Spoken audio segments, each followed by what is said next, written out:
ఆంధ్రప్రదేశ్లో 2023 సంవత్సరంలో నేరాలు బాగా తగ్గాయని, శాంతి పద్ధతులు అదుపులో ఉన్నాయని రాజేంద్రనాథ్ రెడ్డి రాష్ట్ర డీజీపీ తెలిపారు.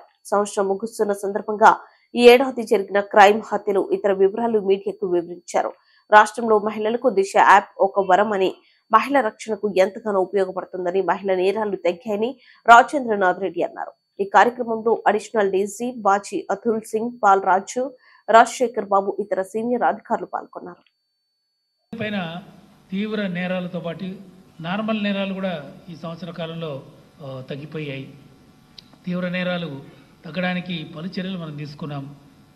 దిశ యొక్క అవుట్ రీచ్ ప్రోగ్రామ్స్ లైక్ దిశ, స్పందన, ఎక్కువ కంప్లైంట్స్ రావటం, వాటిపైన సాల్వింగ్ని దృష్టి పెట్టడం, తర్వాత కన్విక్షన్ బేస్డ్ విధానంలో పలు మెంబర్స్ని అందరినీ కన్విక్ట్ చేయడం వల్ల మనకు మంచి రిజల్ట్ వచ్చింది. అంటే 168 కేసుల్లో మనం వీళ్ళందరినీ కూడా ఇంపార్టెంట్ అఫెన్సెస్ తీసుకొని, murders, rape and murder, dowry deaths, ఇటువంటివి తీసుకొని గత 1.5 yearలో జరిగినటువంటి ఆల్మోస్ట్ అన్ని కేసుల్లోనూ కన్విక్షన్స్ తీసుకురావడం జరిగింది. 168 కేసులు జిల్లాల ఎస్పీలకు ఇచ్చి వారే డైరెక్ట్గా వాటిని మానిటర్ చేస్తూ వీటన్నిటినీ వాళ్ళు కంప్లీట్గా ప్రతి ఒక్క కేసును కన్విక్ట్ చేయగలిగారు.